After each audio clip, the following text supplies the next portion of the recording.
¿Te has preguntado qué podría respaldarte en caso de que tu patrón no quiera pagarte tu sueldo correspondiente? Bueno, lo que podría respaldarte sería el contrato que hayas firmado antes de iniciar esa relación laboral. Te podrás preguntar, ¿qué es un contrato? Un contrato, de acuerdo al artículo 1792 del Código Civil Federal, es el acuerdo de dos o más personas para crear, transformar, modificar o exigir obligaciones. ¿Qué quiero decir con esto? Quiero decir que un contrato no solo se usa para crear nuevas obligaciones, sino también para modificar las obligaciones existentes o inclusive para extinguir las obligaciones por completo. Los contratos son fundamentales para la vida diaria de las personas y pueden abarcar distintos propósitos como la compra o venta de algún vehículo, la compra o renta de algún bien o servicio, la venta de algún inmueble o inclusive para iniciar una relación laboral.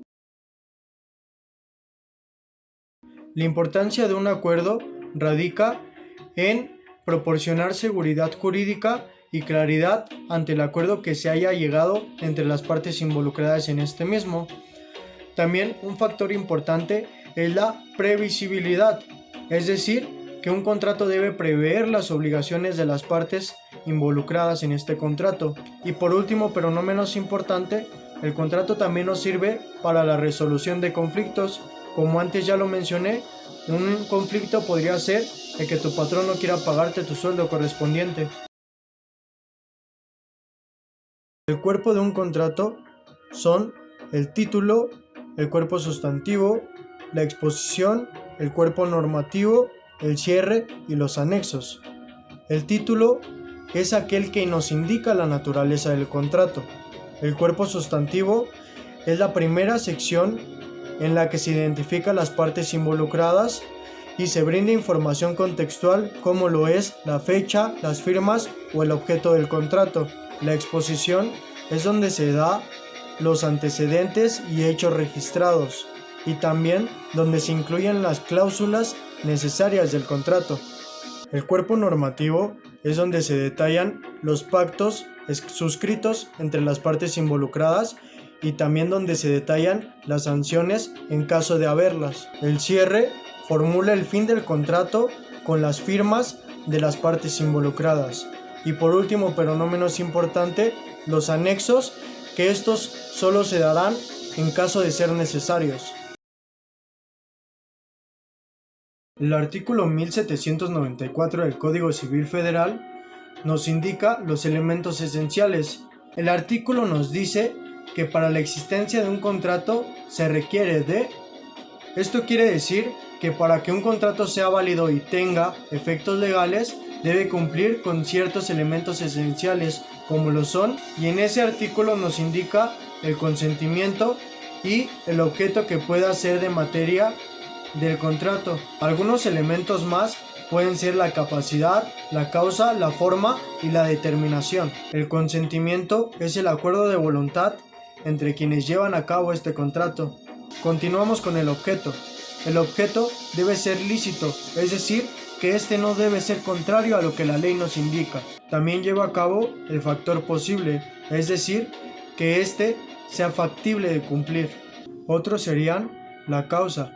Esto quiere decir que la causa del contrato debe de ser lícita, es decir, el motivo que impulsa a las partes a contratar debe ser conforme a la ley y la moral. La capacidad se refiere a que las personas que estén involucradas en este contrato deben tener o contar con la capacidad jurídica, deben ser mayores de 18 años y no deben de estar en un estado de interdicción para así poder entender lo estipulado en el contrato. Y por último, la forma. Como antes lo mencioné, algunos contratos deben de ser conforme la ley lo pida y no pueden ser cambiados.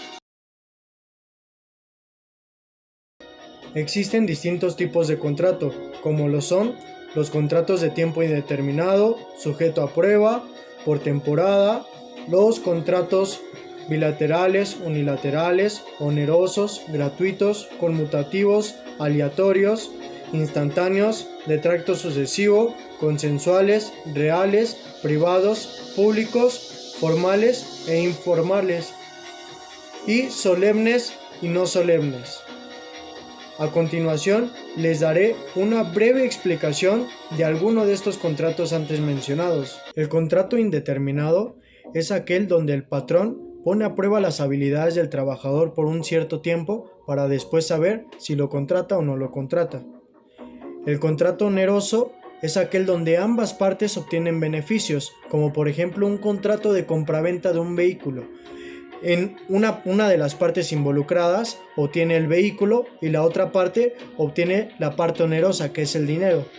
En cambio, el contrato gratuito, solo una parte obtiene el beneficio y la otra parte se queda con las obligaciones. El contrato unilateral es donde una sola de las partes involucradas adquiere obligaciones. En cambio, el contrato bilateral es donde ambas partes contraen obligaciones recíprocamente. El contrato privado es aquel que suscriben dos personas del ámbito privado que no son pertenecientes al Estado. En cambio, el contrato público es aquel que se firma entre una persona y una institución pública.